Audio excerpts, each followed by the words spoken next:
नमस्कार, हमारा नाम है अरविंद लोधी और आपने देखना शुरू कर दिया है गतिमान एकेडमी।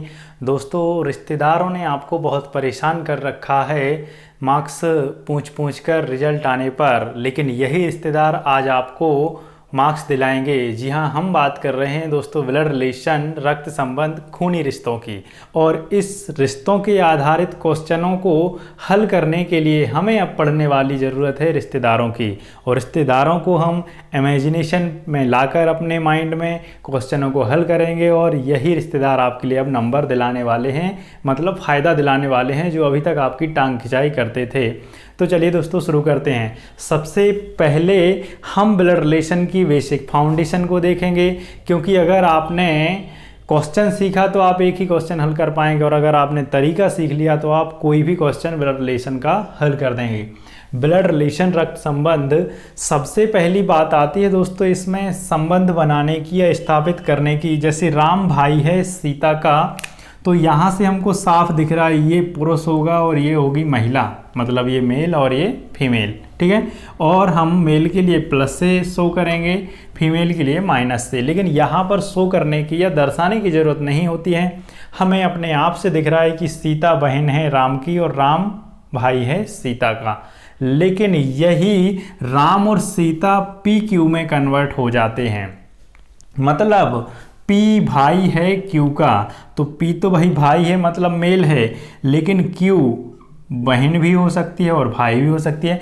मतलब कहने का यह है कि P बहन का भाई भी हो सकता है और भाई का भाई भी हो सकता है, मतलब Q बहन भी हो सकती है और Q भाई भी हो सकता है।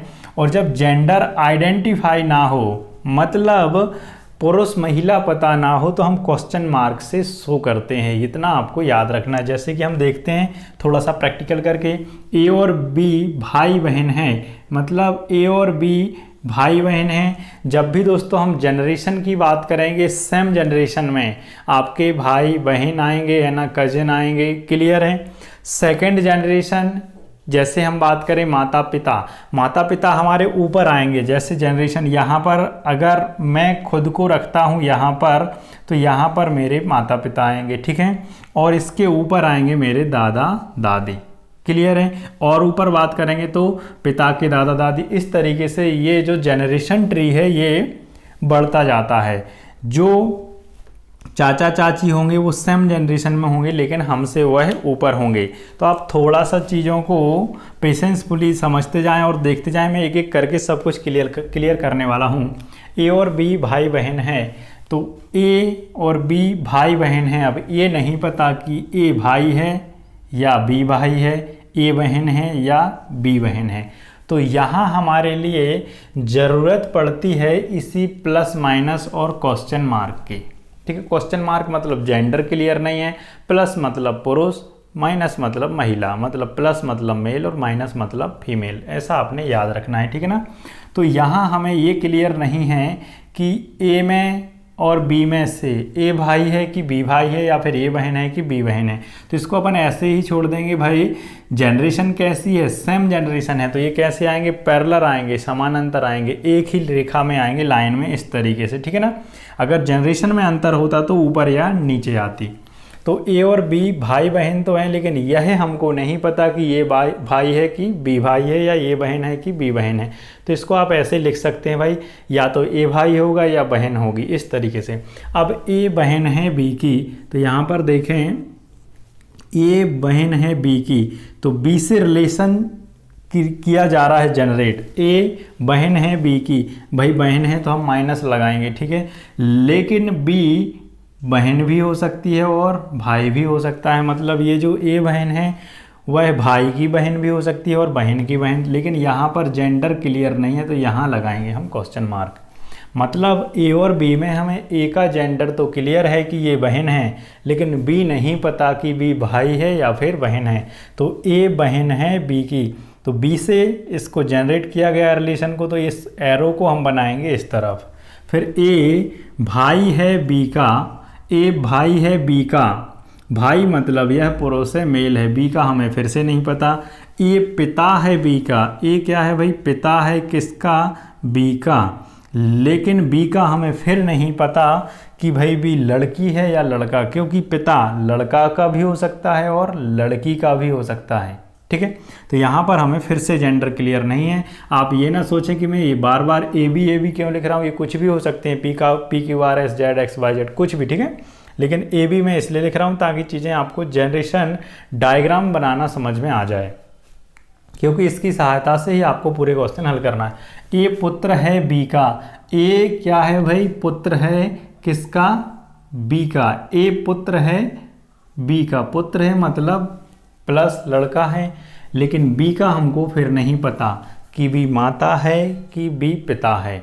मतलब पुत्र माता का भी होगा और पिता का भी हो सकता है। तो यहाँ पे हमने फिर से जेंडर आइडेंटिफिकेशन के लिए क्वेश्चन मार्क लगा दिया। ये आपको बहुत ज़रूरी है ब्लड रिलेशन में, आप इन बातों को बहुत अच्छे से समझते जाएं। ये पुत्री है किसकी, बी की, मतलब फीमेल है, महिला है, लेकिन बी का हमको फिर नहीं पता कि माता है कि पिता है।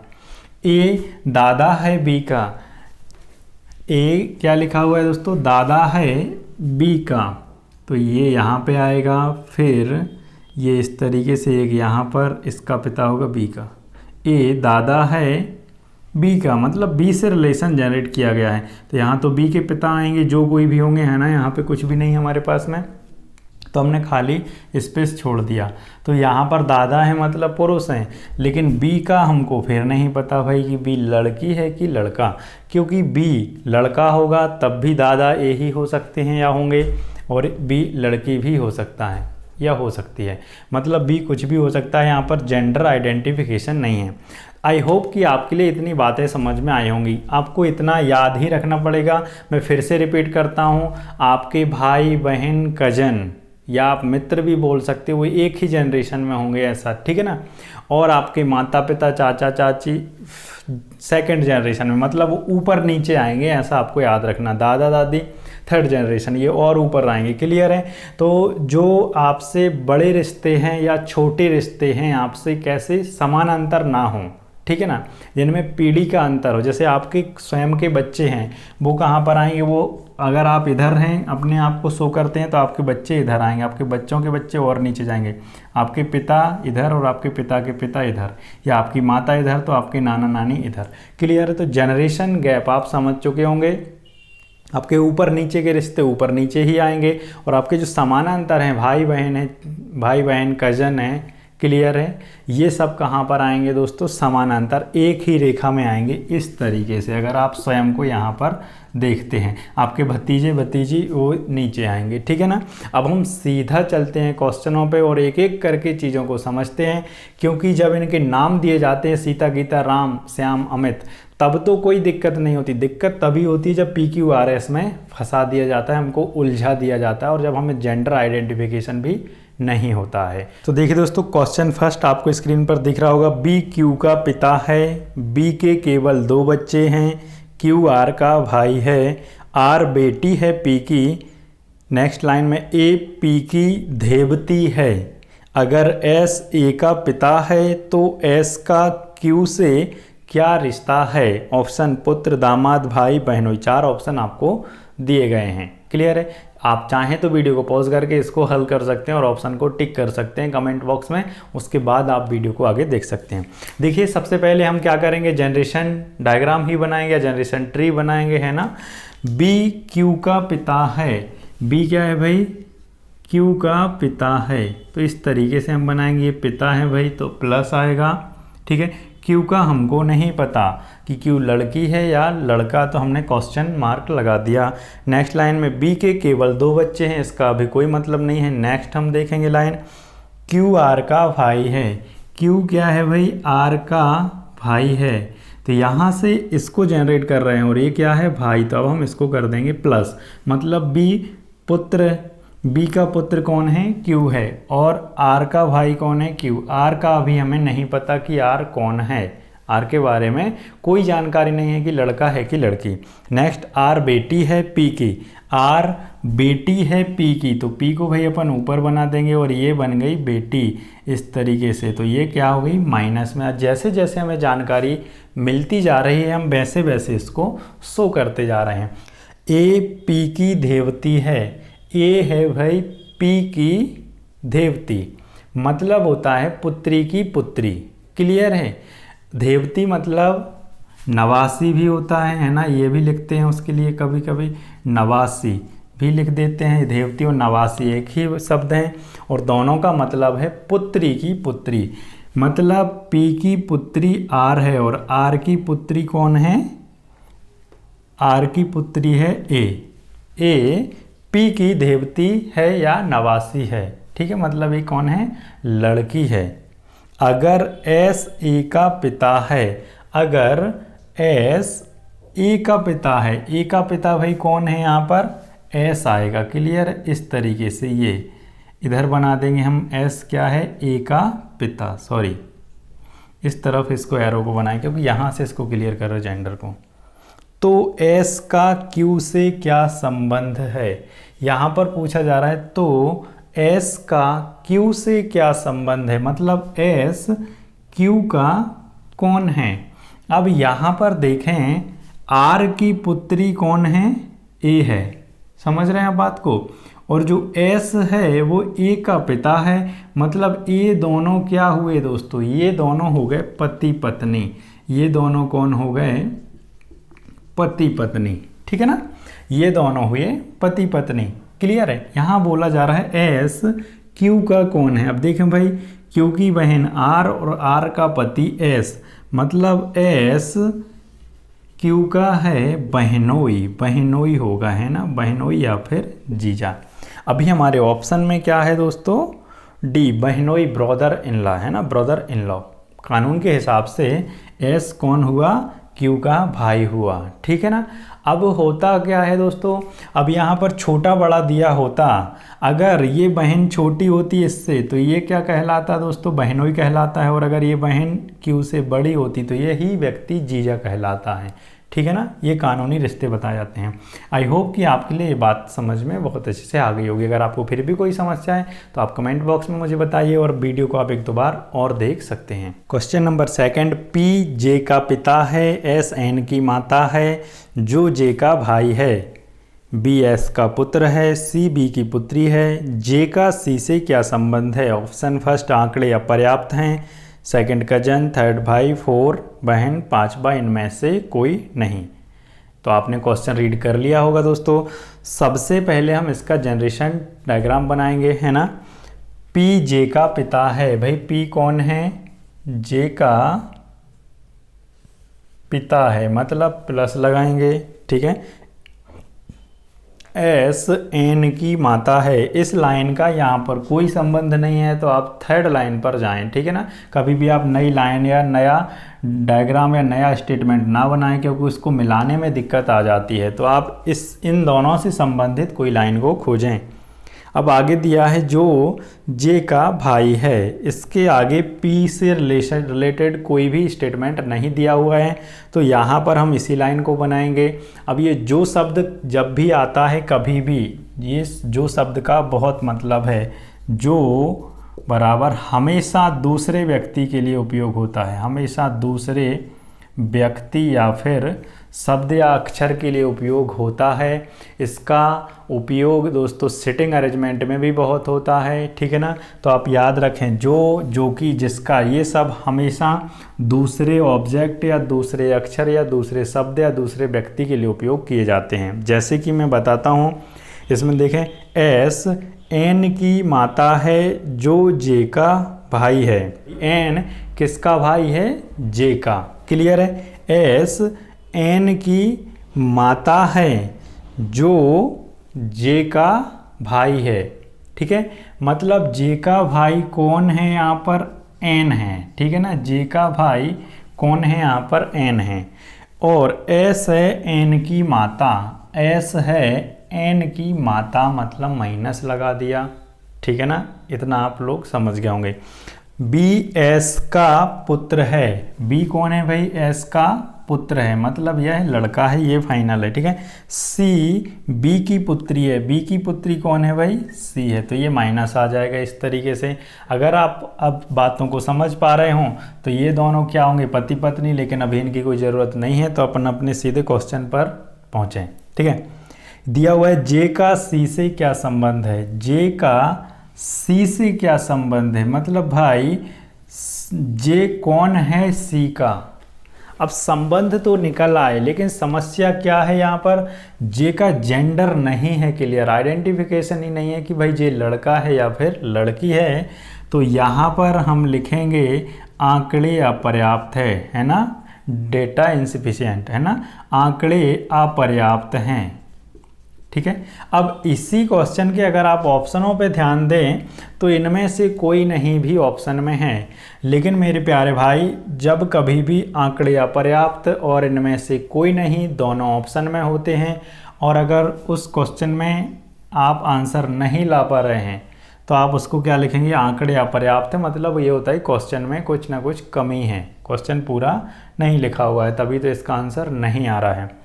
आप इनमें से कोई नहीं तभी आंसर करेंगे जब ये वाला ऑप्शन में ना हो। इनमें से कोई नहीं का मतलब होता है कि इन ऑप्शनों में से तो आंसर नहीं है, लेकिन इसके अलावा या आपको ऑप्शन ज्ञात है या आंसर ज्ञात है और निकल सकता है इसका आंसर। और आंकड़े अपर्याप्त का ये मतलब है कि ना तो इन ऑप्शनों में आंसर है, ना ही इसके बाहर इसका आंसर निकल सकता है, ना ही इसकी संभावना है निकालने की। ठीक। क्वेश्चन नंबर 3, ए सी का पुत्र है और सी तथा क्यू आपस में बहने हैं।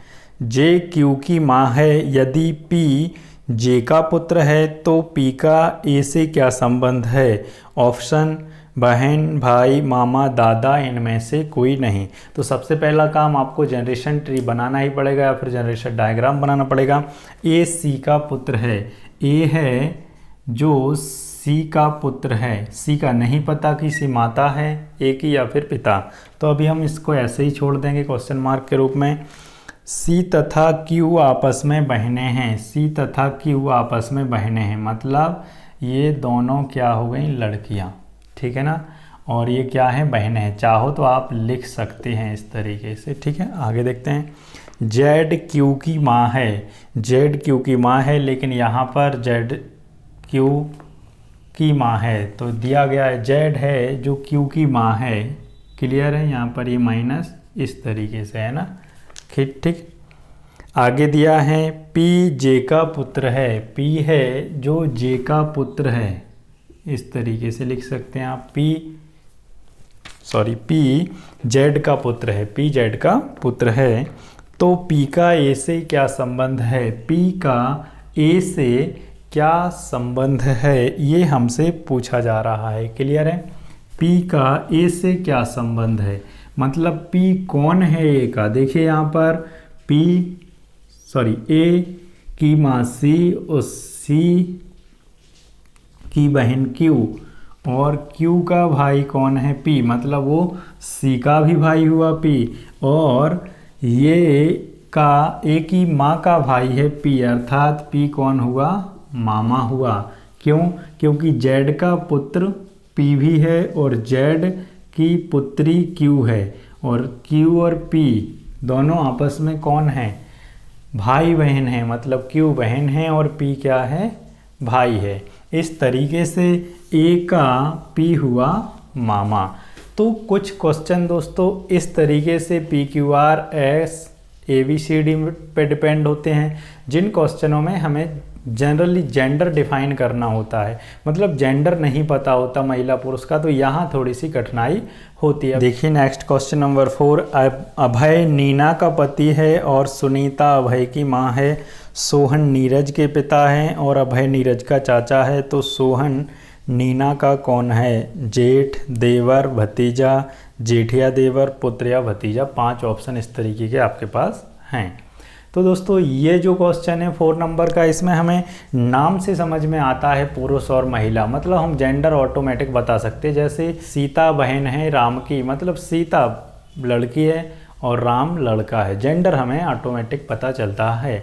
तो देखते हैं इसको हम सबसे पहले नाम से इसका वही जनरेशन डायग्राम बनाते हैं। अभय नीना का पति है, जो अभय है वह नीना का पति है, मतलब ये माइनस हुआ यहाँ पर और ये प्लस, ये पति पत्नी वाला रिलेशन, पति लिख दिया मतलब आप समझ जाएंगे। ठीक है, आगे देखते हैं। आगे लिखा हुआ है और सुनीता अभय की माँ है। अभय की माँ कौन है भाई, सुनीता। ये माइनस हुआ, माँ है, इसकी साफ समझ में आ रहा। वो तो जो पैरेलल सीधी लाइन में बनते हैं वो समानांतर रिश्ते होते हैं, और जो ऊपर नीचे बनते हैं उसमें पीढ़ी का अंतर होता है, जनरेशन गैप होता है। सोहन नीरज के पिता हैं। इन 3 शब्दों में से या नामों में से सोहन और नीरज नहीं मैच कर रहे, तो अगली लाइन देखेंगे हम। अभय, और अभय नीरज का चाचा है। अभय है जो नीरज का चाचा है। नीरज का भाई चाचा कौन है? अभय है। नीरज लड़का हुआ, ये यहाँ से चाचा वाला रिश्ता है, जहाँ की ओर साइन जा रहा है, मतलब नीरज का चाचा कौन है? अभय है। अब पिछली लाइन देखते हैं यहाँ पे, सोहन नीरज के पिता हैं। नीरज के पिता कौन हुए भाई? सोहन हुए। तो सोहन साहब को हम इधर बना देते हैं, ये भी कौन है? पुरुष हैं, और यह पिता हैं नीरज के। देखते हैं इसमें क्वेश्चन क्या किया हुआ है। तो सोहन नीना का कौन है? तो सोहन नीना का कौन है? इधर ध्यान देना आप, ठीक है ना। इन लाइनों से इनको क्लियर करें। एक तो आपको ये बात समझ में आ चुकी है कि इन दोनों में भी रिलेशन होगा, क्योंकि नीरज का चाचा अभय है और नीरज का पिता सोहन है, मतलब ये दोनों कौन हैं? भाई भाई हैं, सगे वाले, ठीक है ना। अब अभय की पत्नी नीना है और अभय का भाई सोहन है। इस सोहन साहब के बारे में ये नहीं पता हमें कि सोहन अभय से बड़ा है कि छोटा। तो नीना से सोहन का संबंध एक तो जेठ का हो सकता है, एक हो सकता है देवर का। देवर का कब? जब अभय से सोहन छोटा होगा। तो नीना सोहन की भाभी हुई, मतलब सोहन हुआ नीना का देवर। और जब अभय से सोहन बड़ा होगा या बड़ा रहा, तो नीना सोहन की हुई बहू, मतलब नीना का सोहन हुआ जेठ। इस तरीके से इसमें या वाला ऑप्शन आप टिक करेंगे, ऑप्शन नंबर 4, ठीक है।